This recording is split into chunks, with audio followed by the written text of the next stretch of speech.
So I'm John Waite. This is, Patty Harrison. and we're here to talk a little bit about the performance that will be happening Sunday. First of all, it was my understanding that these papers came out of the town office in 2016. What happened? How did they just emerge? Yes, that's right. The town clerk called my colleague at the Historical Society, Becky Tucker, and said that she needed to make room for more current items in the vault, and that she had a number of older materials, and would the Historical Society take them?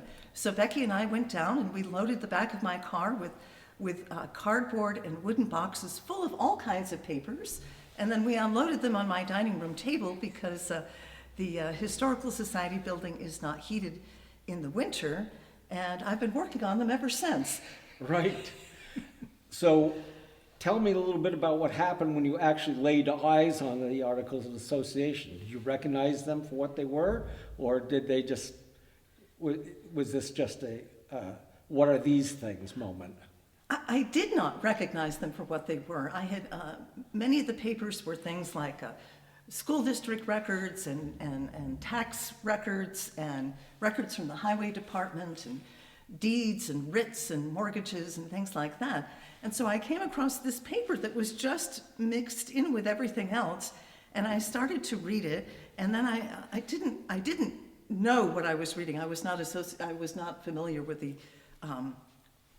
association pledge at that time, but I came to the bottom of the paper and I read July 31st, 1775, and then I thought, what is this? I have to figure this out. That's great. So tell us just very briefly, what are the articles? What is the association pledge? Well, in 1775, Weathersfield was part of Cumberland County. Cumberland County was part of the colony of New York. After the battles of Lexington and Concord, the government of New York sent out a kind of document known as an association pledge, sent it out to all of its constituent towns. And the document said that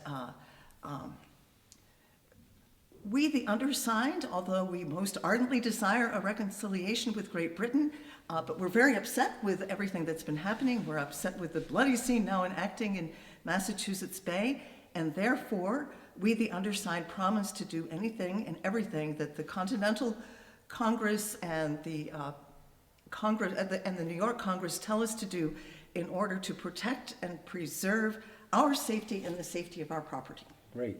So you've written this play, and it's based on this document and what happened around the document in 1775. So what do you take away from this most, the work that you've done and the knowledge that you've gained? Let's see.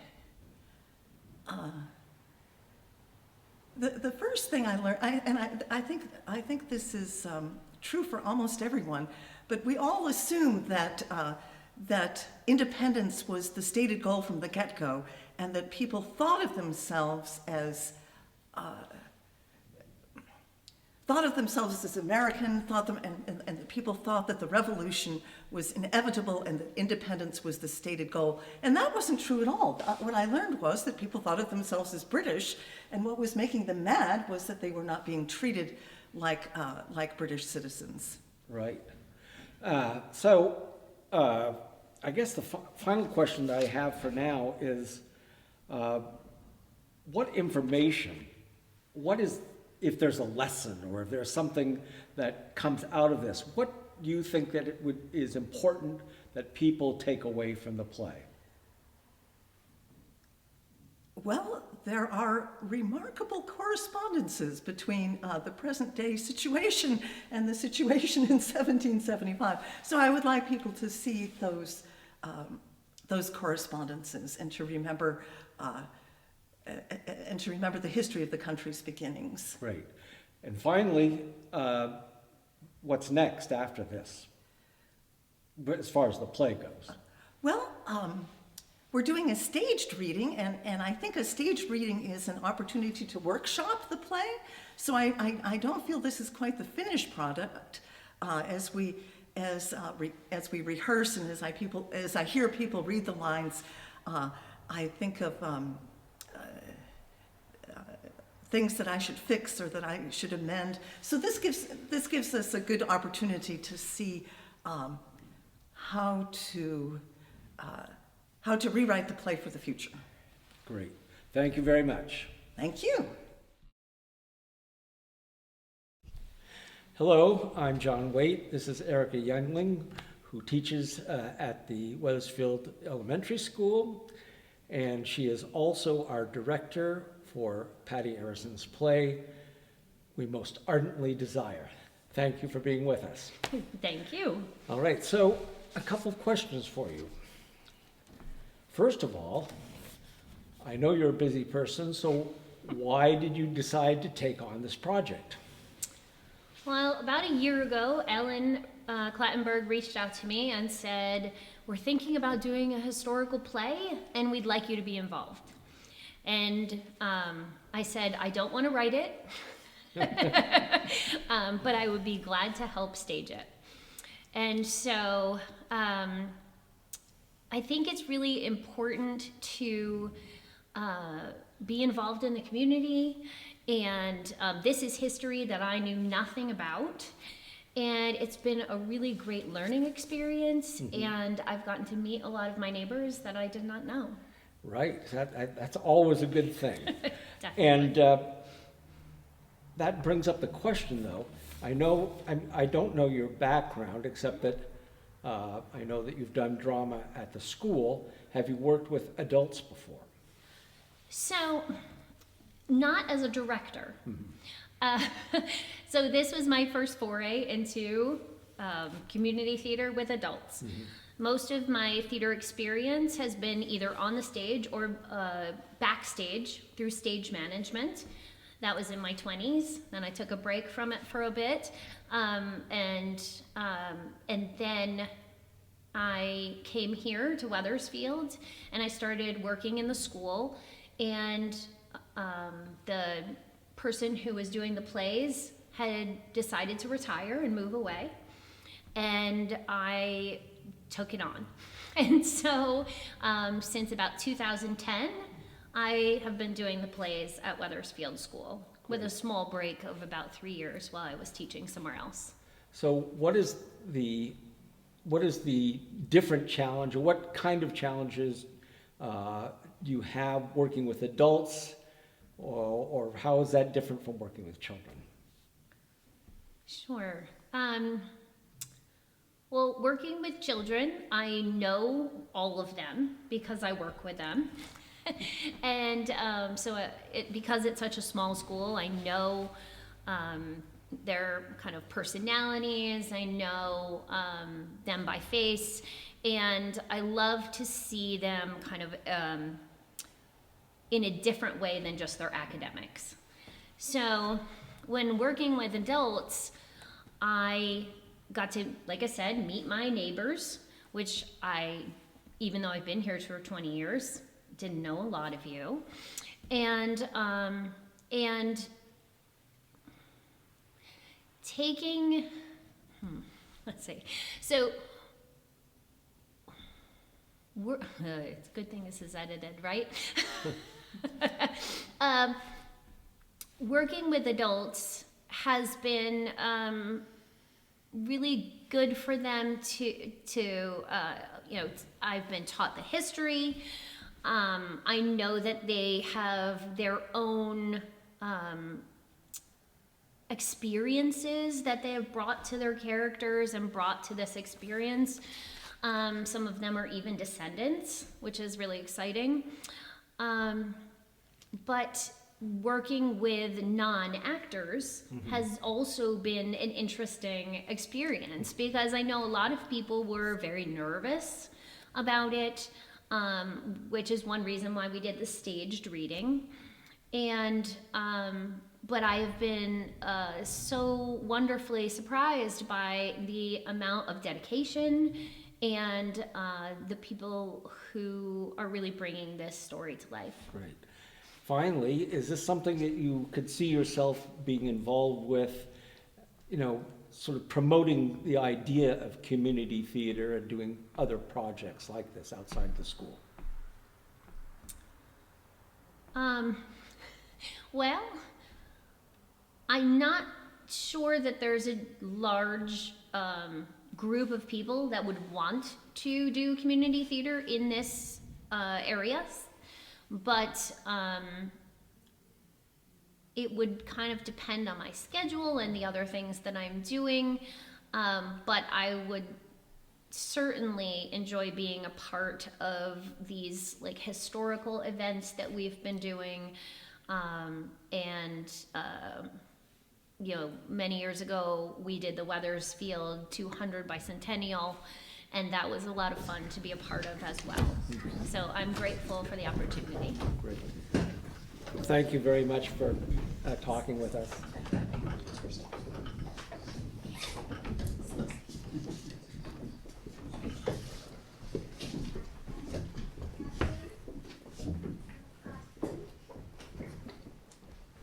I was hopeful when I heard from Captain Dean yesterday that when I heard neighbors were coming over to help him burn the bottom field, that I would have some company today. I was just about to have a dish of tea. Won't you join me? With the greatest of pleasure. Thank you. Oh yes, thank you. I find there is nothing like tea to refresh a body after a morning of hard work. Yes, please. It's not often I have the chance for such an indulgence. No, thank you. You will not take tea? I thank you for the offer, but no. Mr. Kidder and I have agreed to observe the ban on English tea. Well, I think if my aunt chooses to send me a gift of tea from England, that I might accept it. Besides, my dear, no one in Boston will know what we do up here in the hinterlands. For my part, I'm grateful for the luxury. It is a question of principles, and my conscience will not allow me to compromise my principles. We respect your conviction, Mrs. Kidder. Mrs. Dean, perhaps Mrs. Kidder would like some small beer since it is such a hot day. Mrs. Parkhurst, how is your garden? Doing much better than last summer. Mr. Parkhurst and I broke up the rest of the front dooryard last fall, so I've been able to plant a good deal more. The boys are going to hoe 4 rows this afternoon. Not my Ezekiel, too. Oh, no, he'll play with the twins. I hope that the twins will not be too much for him. You needn't worry, Mrs. Getchell. My Anna will take good care of him. She's a steady girl with a good head on her shoulders. I thought you might bring Ezekiel with you today, Mrs. Gretchel. He's seldom out of your sight. Well, you know, since I have only the one child, he is precious to me. And he had the ague last month. I was in despair, for he was so sick with fever that I feared for his life. But he is mostly recovered now, although he still tires very easily. And your youngest, Mrs. Burlingame, did Richardson escape the ague? Ah, Rixie, he's never still long enough to catch anything. He's at home with his brothers and sisters, and Mrs. Parkhurst was kind enough to send her Sarah to help my oldest daughter look after him and Mrs. Kidder's little one. They are always happy to have a chance to play with their friends. They'll have a fine time together. It gladdens my heart to see so many children in Weathersfield. Oh, I agree. There have been many times when I thought no child could survive here. This summer with the ague, the quinsy last winter, and I'm afraid. Pardon me.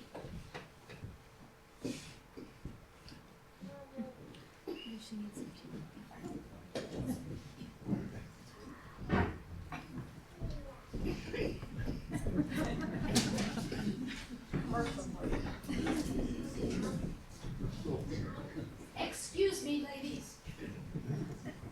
I've heard that Mrs. Rennis is not well. I've heard that too. She has had a sickly pregnancy. When does she expect to be brought to bed? In a month or so. It's my ardent prayer that she have a safe delivery. Yes, well, they'll have a fine time, though I've no doubt I'll have more mending to do when I get home. Boys, and not just boys neither, run through their clothes faster than you can mend them. tearing the elbows and ripping the knees. And they grow out of their clothing so quickly. I am happy to say that my Ezekiel is heedful of his clothes. I doubt he'll grow up to be careless. Not like those harum-scarum boys from the bow. But I'm glad I'm not their mother. If it's not one thing with those boys, it's another. Always going off half-cocked to do who knows what. Oh, boys, they can't help their naughtiness. You'll find that out, Mrs. Kidder, before your little Oliver is much older. Then there's that Asa Grout. More like an Indian than a Christian. Who knows how he was reared up there with the St. Francis in the wilds of Canada? I'm as sorry as I can be that Mrs. Grout and her children were taken captive. And thank God they were redeemed. But you can't deny that Asa is not like My boys were never in trouble. Well, except for that one time. I imagine Ezekiel is a fine reader. Oh, that he is! He reads the Bible to us most every day, and he's That just... reminds me, Mrs. Parkhurst, you asked me about something for your children to practice their letters. I brought this primer for you, the one I told you about. I am grateful for the favor, Mrs. Burlingame. It's high time the twins were learning to read the good book, but it is a struggle for them. And it's a struggle for me, in the middle of a day of chores, to find time to teach them. Not that my letters are what they should be. Indeed, I know 'tis hard. Fortunately, Mr. Burlingame loves to read with the children. He often sits with them round the table while I look over our accounts, and they all read together. It is a comfortable sight to see the children so quiet and attentive. Does your husband like to read, Mrs. Kidder? Yes, indeed he does. He has been reading aloud to me from a book called Letters from a Farmer in Pennsylvania, which his cousin in Connecticut sent to him. The writer, a man named John Dickinson, explains why Parliament does not have the right to raise revenue from us here in the colonies. That is why Mr. Kidder is opposed to those intolerable acts, and of course I am too. Though I must admit by supper time, when he tries to explain these things to me, I'm often too tired to understand as much as I ought. Keeping a household together is hard work and no mistake. We women have reason to be tired at the end of the day. Aye, those men down in Boston and elsewhere, they don't think about all the making and mending we do when they say we ought to give up tea and good English cloth. How do they suppose a woman has time to spin when she's got to cook and clean and wash the clothes and take care of her hens and her cow and her garden? And help her husband with planting and reaping and making potash. And visit her family when they are sick. But it is a man's job to. I'm afraid that's the way it is with men. They don't always see all the little things that we women must tend to, or realize that we women must decide what to buy and what to forego, because we're the ones who keep an eye on the household spending. Is a packet of pins and needles worth the expenditure? Will a bolt of cloth pay for itself in the time it saves? I'm grateful that my mother made sure I learned to cipher, as well as to read and write, for my dear husband, blessed though he is with many admirable qualities, has no head for business. Oh, I'm sure that's not true. Oh, no, I'm afraid 'tis true. You must know that we fell into debt where we lived before. But Mr. Burlingame has worked very hard since we came to Weathersfield. And I'll warrant he owes his present solvency to you. Oh, not at all. But I have tried to be a good helpmeet to him. Women are much more practical than men. Wouldn't you agree, Mrs. Dean? Men are practical about something. I must agree, for it's often left to us women to manage when our men get into trouble. As they so often do. And I know what I speak of, because everything was left to me to manage when Mr. Dean and the boys were in prison. Though I still can't understand why they shouldn't be able to cut down trees, the king's mast trees or otherwise, on our own property. It was a very difficult time. I can well imagine. Well, trouble is as natural to men as mischief is to youngsters. Why, I'd worry if any of my children were too well In behaved. any case, we are fortunate that we have so many hard-working men in Weathersfield who provide a good example to our boys.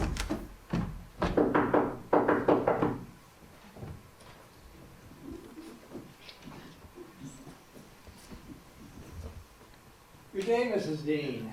Good day, ladies. Is Captain Dean around? He is down in the meadow helping clear the fields. Well, I've got a message for him. Captain Upham has received an important communication from his kin in Charlestown. It's come all the way from New York. He and Major Grout are calling for a meeting of all the men, so I must serve the warrant. Well, you'll find Captain Dean down there with our men folk. Thank you. Good day. What did I say? I've no doubt the men will be making another decision, and we women will be left to deal with the consequences.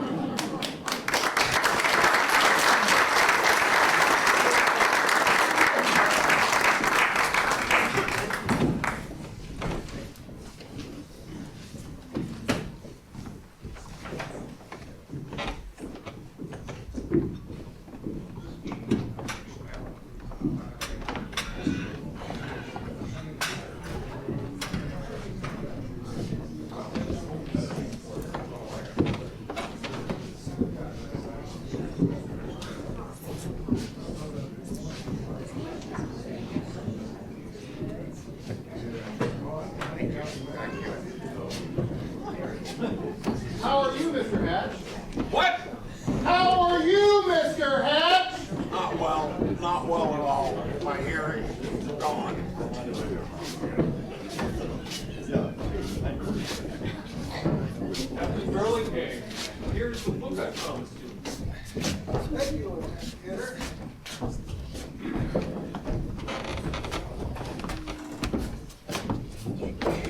Thank you very much. And I have one for you, Mr. Hatch. How is your wife? I'm quite worried about her. Oh, I'm so sorry, Mr. Grout. That's Major Grout. I'm so sorry, Major Grout. Good day to you, gentlemen. Since I was moderator at the last meeting, I will begin this one. Do we have any nominations for moderator? I nominate Major Grout. I thank you, Mr. Spafford, but I decline the nomination at this time.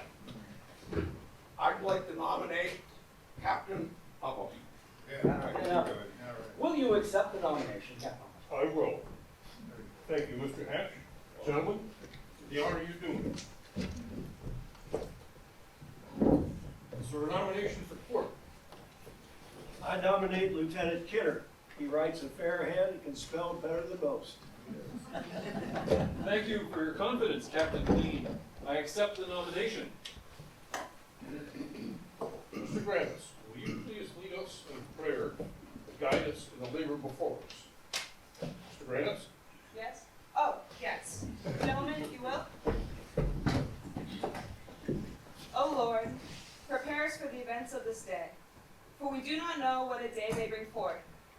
Give us strength to stand complete in your whole will, to deny ourselves, to take up our cross daily, and to follow Jesus Christ, our Lord.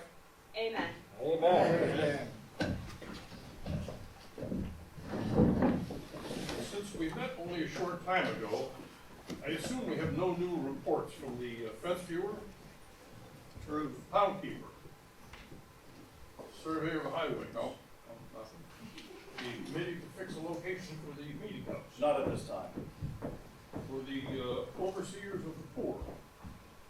Oh, no, nothing for Mr. Marsh and I. Not a thing. Very good. Well, we're busy men, so let us get to work. Constable Tuttle, will you please read the warrant? Yes, I will. Notice is hereby given to all the heads of household that a meeting will take place at the town lot on July the 31st, 1775, regarding the letter and the association pledge sent to Major Grout, to wit, be it recommended to carry into execution the resolution of the Continental Congress and this Provincial Congress of New York to concur and consent to this association.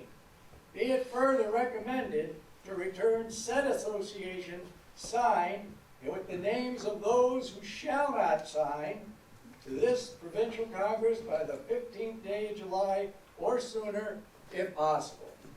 Said communication was dated May 1775. We are met here today to decide how should we respond to the letter and to the accompanying association. It says we were to sign by July 15th. How come that was a fortnight ago? Why are we only meeting now? I suppose the Committee of Correspondence sent it from New York on May 29th, as the letter is dated. But you know how slow the mails are. My cousin in Charlestown said that it arrived with a bundle of other things from upriver from Westminster. Recognizing Major Grout's name, he got it to me as soon as possible. And Major Grout and I set up this meeting today, as soon as we could get the warrant. You said the letter came from New York, Captain Oaken? Yes, Mr. Ketchel. I collected a copy sent to all the towns under New York's Cumberland County. It's part of the New Hampshire, it's including those in Cumberland County. You mistake your geography, Captain Upham. Weathersfield is not part of Cumberland County. It's part of the New Hampshire grants. You mistake your geography, Mr. Ketchel. Weathersfield is part of New York and proud to be so. I agree with Mr. Ketchel. Weathersfield is part of New Hampshire. Gentlemen, remember the rules of order. I pray you, debate must be limited to the merits of the question, not squabbles about geography. Now, as I was saying, we are met here today to decide how we should answer. Should we sign the Pledge of Association as we are asked? I propose that Lieutenant Kidder read it aloud so that we can discuss its merits and its demerits. I didn't understand the warrant. Nor did I. Did you call it an association pledge, Captain Upham? How is it different from the association? What was that thing called that the Continental Congress passed last fall in Philadelphia? You are thinking of the Articles of Association, Captain Dean. Well, how is this thing different, or isn't it? You will see when we read it, Captain Dean. I will respond, Lieutenant Kidder. As we well know, tensions between the colonies and Great Britain have been trotting hard for some time now, and broke into a full gallop in April, with some form of combat between the British troops and the Massachusetts militiamen. Some form of combat, my foot. I would say that is why New York is asking its constituents to sign a new association, pledging our intent to stand together in opposition, especially in opposition to the intolerable acts. Would you agree, Captain? I would. Yeah. Therefore, I propose that Lieutenant Kidder. Wait a minute. Massachusetts is a state of rebellion against the crown. What difference does it make what happens in Massachusetts? We are far away from the Bay Colony up here, whether we're part of New York or New Hampshire, or wherever you two might think. I agree with Parkhurst. That's right. We must stand with the Massachusetts Bay Colony. Massachusetts, that's errant nonsense. Gentlemen, I should not have to remind you that we've already decided to support Massachusetts.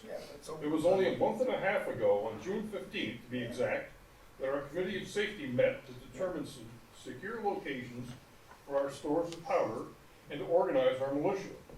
Every town throughout New England has been called upon to prepare for the possibility of greater conflict between the colonies and Great Britain. We should not waste time that none of us can afford, going over ground that has already been plowed. I beg your pardon. There is no need, Captain Dean. Now let us return to the question at hand. Lieutenant Kidder, may I ask you to read the association pledge aloud? Yes, sir. I shall be happy to do so. Shall I begin? Yes, please do. persuaded that the salvation of the rights and liberties of America depend, under God, on the firm union of its inhabitants in a vigorous prosecution of the measures necessary for America's safety, and convinced of the necessity of preventing the anarchy. Anarchy? That is Massachusetts doing. Anarchy is the fault of the British troops getting called out. Which attend a dissolution of the power of government, we the free men, freeholders, and inhabitants of the city and county of New York. We have not to do with New York. Gentlemen, measures necessary for our safety refers, of course, to the formation of the militias. Pray continue, Lieutenant. We, the free men, being greatly alarmed at the avowed design of the ministry to raise a revenue, and shocked by the bloody scene now acting in the Massachusetts Bay. There is your answer, Captain Dean. The bloody scene refers to the battles of Lexington and Concord that took place on April. Bloody scene, that's more like it. Yeah. We do, in the most solemn manner, resolve to associate with one another under all the ties of religion, honor, and love to our country. Wait a minute, I understand love of country, but what's this thing about religion? Ties to religion have to do with anything. Well, Constable Tuttle, most of us are Baptists. Not all of us are Baptists. True enough, Baptist, Congregationalist, it makes no difference.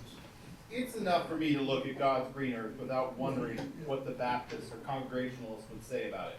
Unless Congregationalists come to town and say that we have to pay for taxes to support their minister. I hope that we'll soon be able to call for a settled gospel minister, Love of country is a tie of religion. They're one and the same. because we certainly stand in need of one. And as Baptists, we do not believe that the state should have authority over religious matters. Continue reading, Lieutenant Gifford. We do, in the most solemn manner, resolve to associate with one another and to adopt and carry into execution whatever measures may be recommended by the Continental Congress or by our Provincial Congress, of New York that is, for the purpose of opposing the executions of several arbitrary and oppressive acts of the British Parliament. Arbitrary, right. If I may, Captain Upham. You may, Lieutenant Gifford, if you're concise. All of us must know to what revenue and oppressive acts refer: the Stamp Act, the Townshend Duties, the Tea Act, and now, most iniquitous of all, the Intolerable Acts. By all of these, either by means of import duties and tariffs or taxes. Say what you mean, man. Tariffs are taxes. There's no doubt about it. I agree, Mr. Spafford. The express purpose of these acts has been to raise revenue in the colonies for Great Britain by forcing us to pay taxes on goods that we can obtain only from Great Britain. Well, it is possible to buy Dutch tea. The Tea Act was made so that we could only buy tea from Great Britain and therefore enrich the East India Company. Now, there are other ways to do it. We can buy Dutch tea. Not legally. Dutch tea is smuggled tea. Besides, it makes sense for a country to support its own trade. Not with the sole intention of making money from its own citizens, it doesn't. That not to mention cutting off our ability to trade with other parts of the world. No one should be expected to live without tea. Amen to that. We can't live without our tea. Forget about tea. The Articles of Association and the Suffolk Resolves were meant to persuade Parliament to repeal the Intolerable Acts by peaceable means, by boycotts.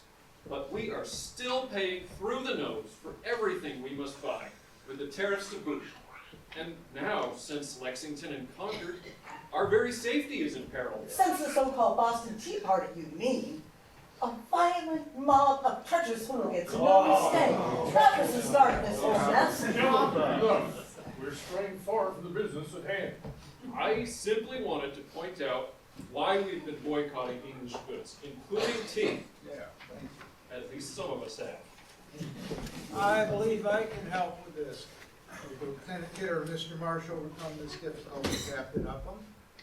Stand up. You are correct, Mr. Marsh. The Boston Tea Party did contribute to the imposition of the Intolerable Acts. They are intolerable. But Lieutenant Kidder also makes a good case.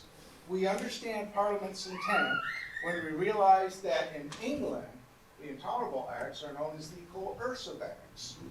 The Continental Congress has urged each of us to follow the policy of non-importation, non-consumption, and non-exportation in order to oppose this coercion, just as Lieutenant Kidder said. When were we going to begin, Mr. Granis? The date? Yes.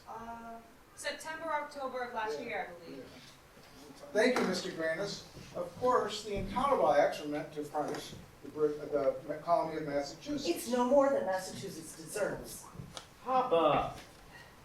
But by extension, they have also punished all of the colonies involved in trade. That is why this association speaks of arbitrary acts, acts without a basis in sound reason. Sound reason, but the Sons of Liberty broke the law when they destroyed the tea. Father, don't forget what... Oh, Then- yeah, it's a foolishness. Then the lawbreakers should be punished after due process of law. Certainly not all of the colonies, whether they were involved or no. I don't agree. Nearly everyone in the colonies has defied the Tea Act at one time or another, so everyone is guilty. And there's nothing arbitrary about breaking the law. Bad laws are meant to be broken. Aye, aye. Captain Burley made a major growth. Now, I must remind you to stay within the bounds of our stated purpose. Lieutenant Kidder, if you would. Yes, sir. One moment, Captain Upham. Let's hear what Mr. Marsh has to say. Very well, but please be brief. Thank you, sir. I simply want to say that if we are loyal British citizens, we should remember that parliamentary sovereignty means that Parliament is the eminent lawmaker. I admit he's not wrong about that. But I must aver again, Mr. Marsh, that the intolerable acts and the Townsend duties before them are quashing our economic liberty and our rights to use our own property as we see fit, by taxing us unfairly. Property? What's the world coming to, I say, when a man can't cut down trees on his own land without fetching up in jail? The king's mass trees indeed. Those trees were my property, and I should have the right to procure an income from my own property. You make a good point, Captain Dean. A British citizen's property cannot, or could not, I should say, be taken from him, even in the form of taxes, without his consent. And that's exactly what's happening now, because we don't have a representative in Parliament who speaks for us. Not that Parliament has any idea what it is to make a living in this place. Wait. Does that mean that Parliament is taxing us without any consent? It does, man. It's taxation without representation. Aye. Well, that means Parliament's treating us like the Irish. You got it. It means that being treated like foreigners by our own government. And we are British, by God. Albany's always been on the side of the crown. That is exactly why we hope the boycotts will persuade Parliament to reconsider, to repeal the unjust and oppressive acts, because we are British, and we should be treated as such. Gentlemen, I appreciate your ardor, but we don't have all day. Lieutenant Kidder, please continue. For the purpose of opposing the executions of several arbitrary and oppressive acts of the British Parliament, and of preserving our Constitution. Wait a minute. The reasons for raising revenue have been bad enough. But the suppression of rights, the negation of our laws, that's even worse. We must needs to realize that after the Boston Tea Party, the Crown has done away with the Massachusetts Council, the Assembly to write their General Council, and then, worst of all, it has put the military governor in charge. Oh, General Gage, that son of a gun. And I must say that was very wrong. We've always had the right to self-government here in the colonies. Yeah. Okay. How's that? from parliamentary sovereignty, Mr. Marsh. But then Massachusetts went and set up its own government outside of Boston. A new government. Isn't that just as wrong? Papa, remember what Mother said about your temper? Don't worry about your mother. We've always had the right to self-government. Our meeting today is an example. Just as you say, Captain Upple. And another right we've lost is the right to a fair trial. I'm grateful they didn't ship the Sons of Liberty off to London for trial, because it would have been impossible to find a jury of their peers there. Absolutely. What's that act called? The Administration of Justice Act. Justice. Justice, yeah. What's that, the Administration of Justice Act? It is one of the intolerable acts. It gives the royal governor the ability to move a case back to Great Britain. It was intended to protect royal officials, but in effect, it does away with the right to a fair trial with a jury of one's peers for every one of us, just as Mr. Blakesley said. And that is a right that goes all the way back to the Magna Carta many hundreds of years ago. And the Magna Carta, what is that? It's the Great Charter. It is an agreement between the king and the British people. It states that everyone, from common folk to the king, must act in accordance with the law of the land. It makes it very clear that not even a king is above the law. Speak up, young man. I couldn't hear that. It makes it very clear, Mr. Hatch, that not even a king is above the law. No kings.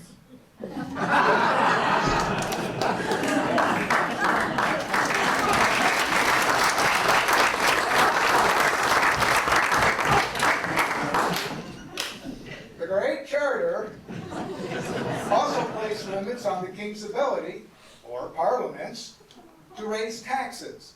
That is why the tariff question is so vexed, and why the question of Captain Dean's trees also. A British citizen's property cannot be taken from him, even in the form of taxes. Without his consent, just as I said.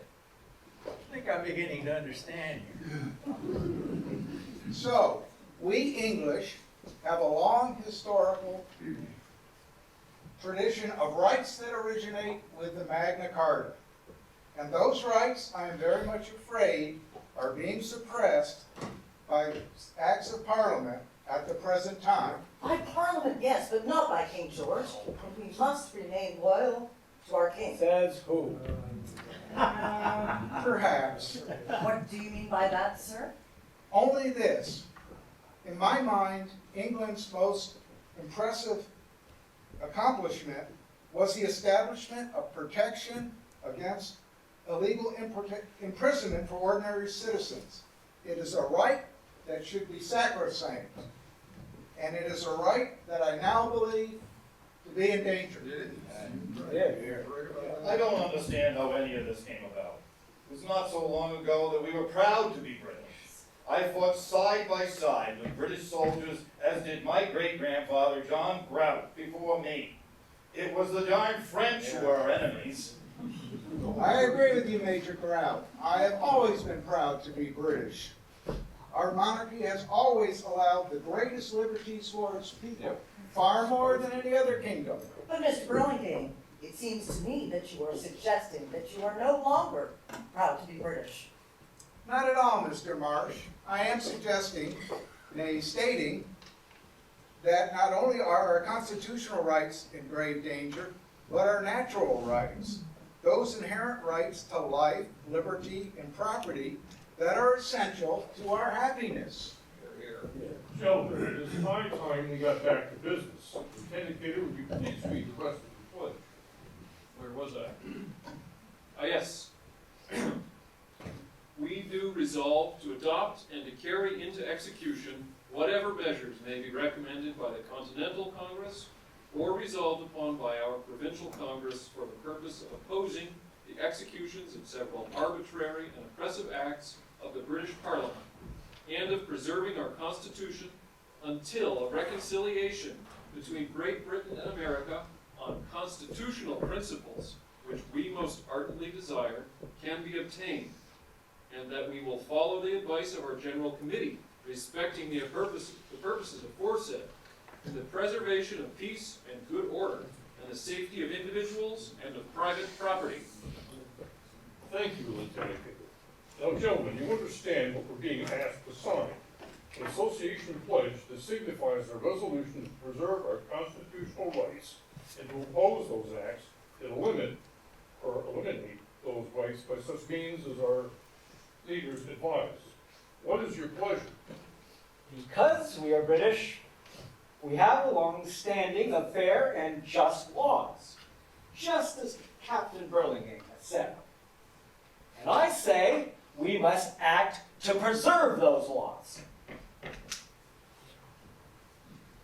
We want to be afforded the same rights as our brethren in England. Our birthright is Englishmen and as freemen. Exactly, Mr. Grannis. So I say we should sign.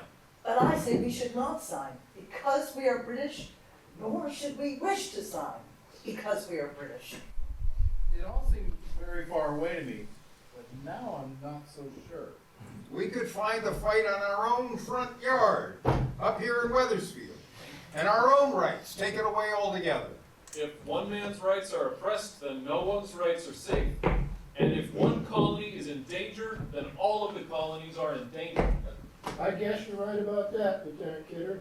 New Hampshire and New York, it makes no difference. I agree, Mr. Catchell. And as Mr. Gresham said, we're free men, not men who have been conquered. Our rights are the same as anybody's in Great Britain. But don't you see? The association pledge says that we oppose the execution of the acts of Parliament. That's tantamount to treason. Gentlemen, remember the tenets of civil discourse. Lieutenant Kidder, please read that part again. Until a reconciliation between Great Britain and America on constitutional principles, which we most ardently desire, can be obtained. Mr. Marsh, Massachusetts may be in a state of rebellion, but that rebellion will not last forever. We do hope most ardently for a reconciliation that will join our countries together forever. But this is a treasonous document. It is treason to our own country. I'd say Great Britain committed the treason when they broke faith with us. That's treason. It isn't a true break yet, but I must needs admit, Mr. Marsh, events may have already gone too far for us to go backwards.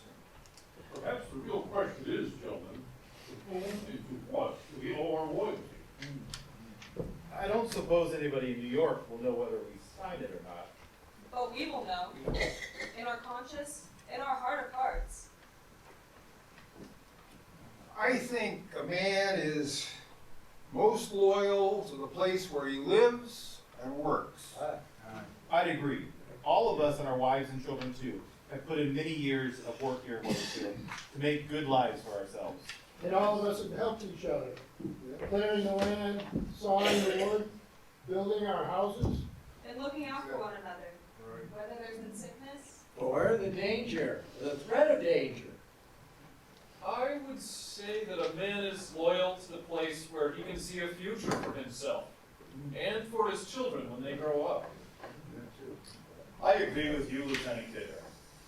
As you know, I first came here many years ago in 1755. Mrs. Grout and I were living at Fort Bridgman on the banks of the Connecticut in those days. One hot day in July, my friend Caleb Howe and Benjamin Gatfield and I were working in the fields when Howe was killed and Gafford drowned trying to cross the river, but I escaped with my life. And I tracked the Indians for 3 days. I knew they were headed for Canada.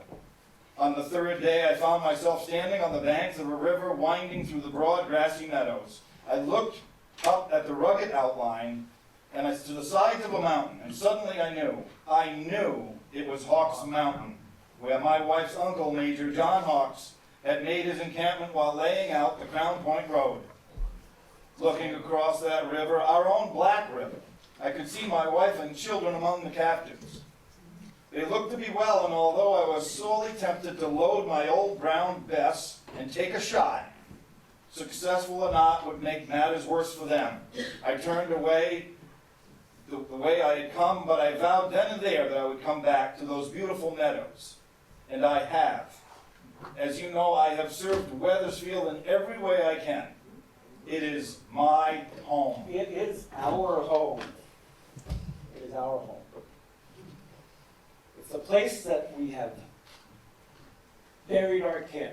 It's the earth that holds our brothers, our parents, our children. Before long, this green earth will be covering these old bones also.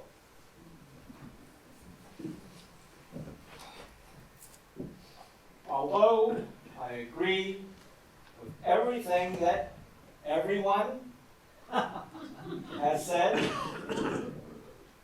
there is something that I think that needs an important bit to add. Remember our good friend, Benjamin Allen. He was the first to settle here. He was the first to survey Weathersfield.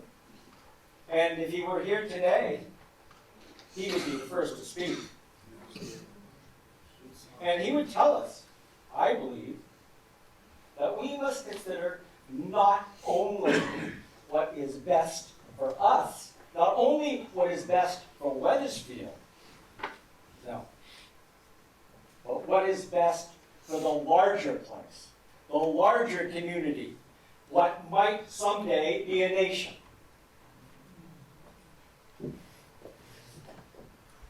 All of you have spoken fair and with sincerity, but I say we owe our loyalty to our mother country. Father, please. Don't be a fool, man. We've always worked together. We owe our loyalty to our mother country because that is the country that taught us these lessons. That is the country that taught us to work together. I cannot disagree with you, Mr. Marsh, and yet I believe it is the job of a good and just government to protect and preserve the rights of its citizens. Something that Great Britain is failing to do. Here. Suggested, gentlemen, that we sign Aegis' Constance dictates. Are we all in agreement? Aye. Lieutenant Kidder, would you please put a line through every reference to New York and replace it with Weathersfield?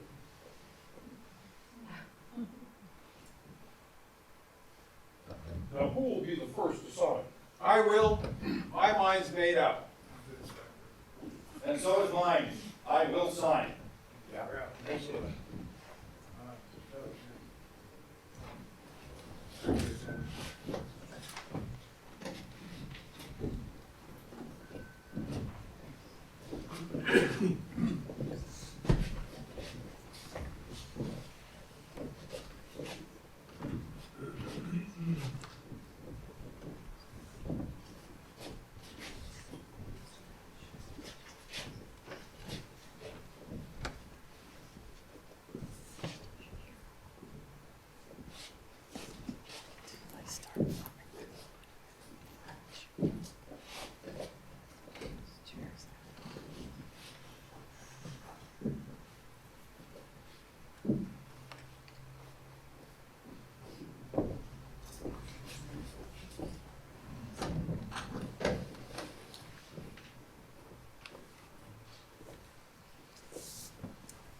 And will you sign Captain Burlingame? I will.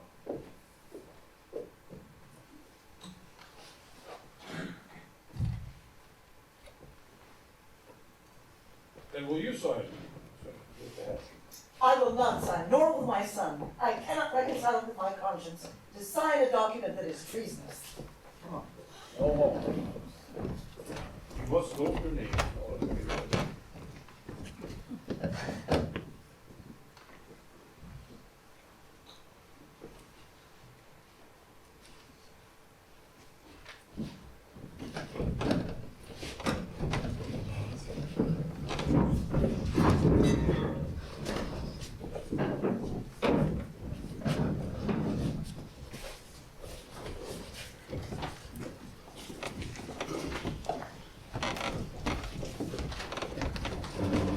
I'm Eliphaz Spafford.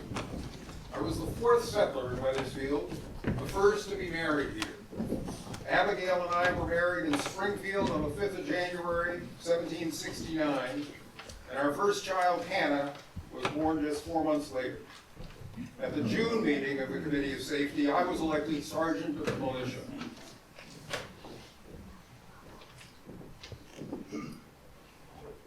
I am Constable Gershom Tuttle. I must confess my character is a combination of two brothers, Benoni and Gershom. We came early in Weathersfield in 1768 with Suffolk Tuttle, the third settler here. Both Benini and I were ardent patriots. I served as a private in Captain Samuel Weatherby's company out of Charlestown. We disappeared from Weathersfield's records, and it looks like we turned up in Mercer County, Pennsylvania. Everybody knew we were adventurers. I'm Mr. Getchell. Weathersfield was part of the New Hampshire grants, so I served in the New Hampshire Regiment in the Revolutionary War. I am Mrs. Getchell. My husband and I had one child, Ezekiel, but we included Mr. Getchell's brother David in our household. Goodness knows we needed the help since we had only the one. I'm Timothy Parkhurst. With the help of my wife and sons, I ran a sawmill on Millbrook, working nearly every day until my death at age 86. I never did decide if I was a Baptist or a Congregationalist, but I simply called myself a dissenter. And that was good enough. I am Mrs. Parkhurst, and I was just as tough as my husband. I was the mother of 9 children, including 2 sets of twins, but I lived to age 96. My name is Aaron Bliss. I was the second settler here in Weathersfield. I served as moderator first, and then began to serve as second. But as you can see, Captain Upham took over from me there. My wife, 2 wives, Esther, who I had 10 children, and Amos, who I had 2 children. Well, Esther died. Amos lives on. My 2 sons, Moses and Josiah, were here with me at this meeting today. Josiah died of smallpox in 1791. I am Mrs. Kidder. I was also taken by the smallpox in 1791. In 1775, my dear husband and I had 3 children, and I bore him 7 more. I always thought him the best of men. I am Lieutenant Kidder. A young man with an eye for business, I was another early settler, coming here in 1769 and taking on many public offices. I believe that I earned the respect of my neighbors. Not only was I elected ensign to our militia by the Committee of Safety, but I also was entrusted with storing half of the town's supply of powder. Captain Upham himself was responsible for the other half. I became the proprietor of the tavern near the crossroads and speculated in land. At the time of today's meeting, I was not much interested in spiritual matters, but later I joined the Perkinsville Protestant Episcopal Church.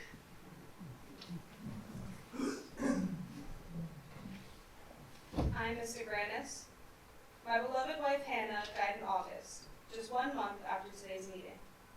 At the June Committee of Safety meeting, I was elected a corporal on our militia, and in 1780, I served as a lieutenant in Captain Upham's company while he was called upon to lead us on an 8-day scouting trip.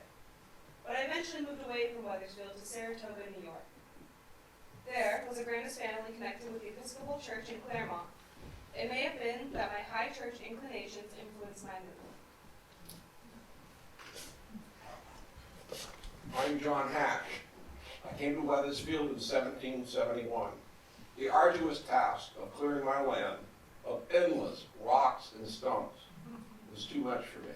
I also passed away in August. But my son, Josiah Jahash, was also at this meeting.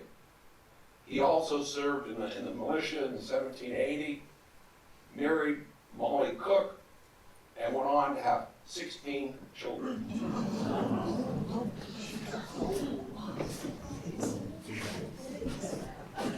I am Captain Dean.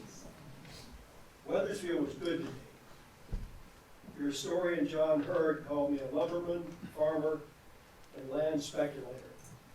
Before I moved to my land along the Connecticut River, I lived in Windsor, where I was at outs with my neighbors.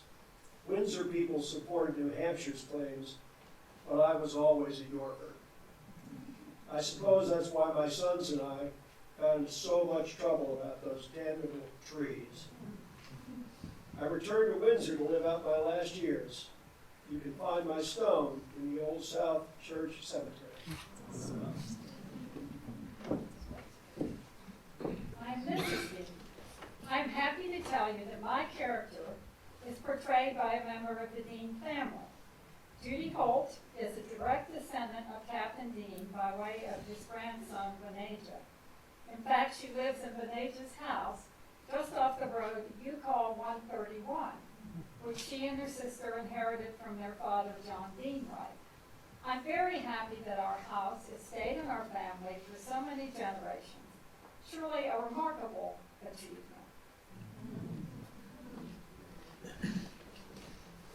I am Captain Owen, and Weathersfield was very good to me as well. I was one of the first major landowners and land speculators, and my farm grew to measure over 375 acres. My descendants continued the tradition of public service that I began.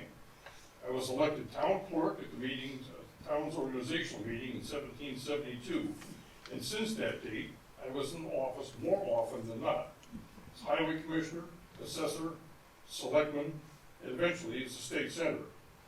Of course, I also honored my ancestry tradition of military service. My great-grandfather died of wounds suffered in King Philip's War. I was a member of the Committee of Safety that organized Weathersfield Militia, and I led the scouting trip that young Mr. Grants referred to earlier. Eventually, I replaced Major Grout as leader of our militia when he got in trouble for his beliefs in New York's authority. Israel Burlingame. Unlike my fellow Weathersfielders, who all came from Connecticut or Massachusetts, I came from Rhode Island by way of Beef and Patton in Dutchess County. I bought a farm there, but I got badly into debt. I had to borrow money from Jonathan Richardson, for whom my boy Rixie was named, and I had to trade my work as a cooper in order to pay for my bills at Shank's store. Once I came to Weathersfield, however, I pulled myself up by my bootstraps and with the help of my dear wife, and I managed to do well. I worked hard to serve my community in the militia as lieutenant and in numerous public offices. And I tried, too, to be a mediator when controversies arose, such as the difficulties with our gospel minister, Mr. James Treadway. Weathersfield rewarded me. When Vermont attained statehood, I was humbled and honored to be elected as our first representative in the legislature. I am Mrs. Burlingame. I was also born in Rhode Island, and I had 10 children with my dear husband. I died in Weathersfield in 1809 and was probably buried here, but no record of my final resting place survives. Mr. Burlingame outlived me by 5 or 6 years. He died at the home of our son Joshua in Norwich, New York, and was buried there.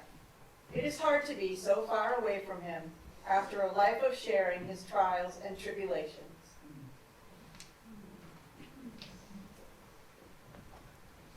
I am John Marsh Jr.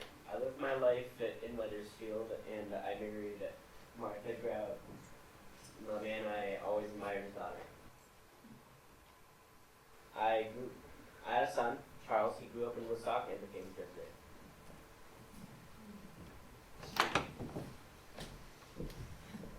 I'm John Marsh.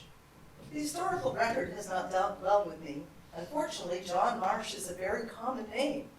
There were Marshes connected with the Episcopal Church in Claremont, the old Union Church, so I may have been a man who was born in Lebanon, Connecticut in 1739. My son John Jr. would have been born in Claremont in 1759. He married Hilkiah's daughter Martha, and Hilkiah was claimed to be an Episcopalian, but I suspect that he wanted to get out of the task of the congregational minister. Well, I won't say that Mr. Marsh is completely wrong about that. Even though I served many times on the committee to fix a place for the meeting house, I was never fixed in my mind about the kind of church I wanted to belong to. Well, anyway, according to your historian, John Hurd, I refused to sign the association pledge because I was Church of England. A John or Joseph Marsh showed up in Ontario's records in 1787, making a claim for restitution for the loss of 100 acres in Weathersfield. This Mr. Marsh said that he was a loyalist and that he bore arms in the British Army. All I can say is that I was always loyal to a just cause. I am Major Hilkiah Brown. I was a good and faithful servant to Weathersfield, serving as assessor, highway commissioner, pathmaster, and oh, too many offices to remember them all now. And of course, my experience fighting in the French and Indian War was made captain of our militia at the Committee of Safety meeting. I was always a staunch supporter of New York. Even now, you can't convince me that the state of Vermont exists. But you'll want to know more about the Indian raid. My dear wife, Submit, was taken with our first 3 children, Hilkiah Jr., Asa, and Martha. I made a promise that I would redeem them, and I did. Well, not Hilkiah Jr. They did say he decided to remain with the St. Francis, but who can know? My son Asa was returned to us. Sometimes people around here viewed him with distrust, saying he was more like an Indian than a Christian. But I say he learned many valuable lessons. None of the least was the importance of paying attention to nature. Mrs. Grout presented me with 8 more children after we were reunited. She long outlived me, going to her final resting place at the age of 85, while I gathered to the gods of the hills in my 67th year. I like to think, though, that she could see me whenever she turned her eyes to Hawks Mountain, looking down at the wide river valley that we love so well. This concludes the women and the men of Weathersfield, 1775. I would now like to introduce John Waite to speak for the cast. John, if you would. First of all, some acknowledgments. One would be Weathersfield Historical Society for allowing us to be a part of this annual event. Another would be the Weathersfield Proctor Library for supporting this event, especially Mark Richardson, who did a lot of the financial work that was needed to help fund it. We also need to remember the meeting house itself, because without the meeting house, there would be no play whatsoever. So, aside from these general acknowledgments, I would like to acknowledge a few people who, without their participation, none of this would have happened. First of all, there's our costumer, who is Rebecca Stewart. Rebecca, would you, if you're in the house someplace, would you please?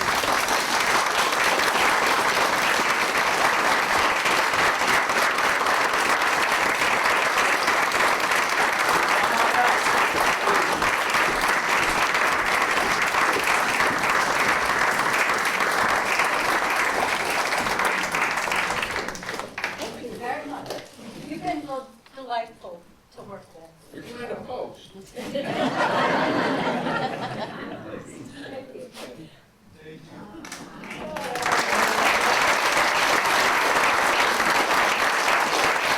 also need to thank 4, whose costumes many of these begin with, and Rebecca is the one who fits us, who does all the work to make it work. So, thank you once again. Another special acknowledgement, our director, who put up with a whole lot.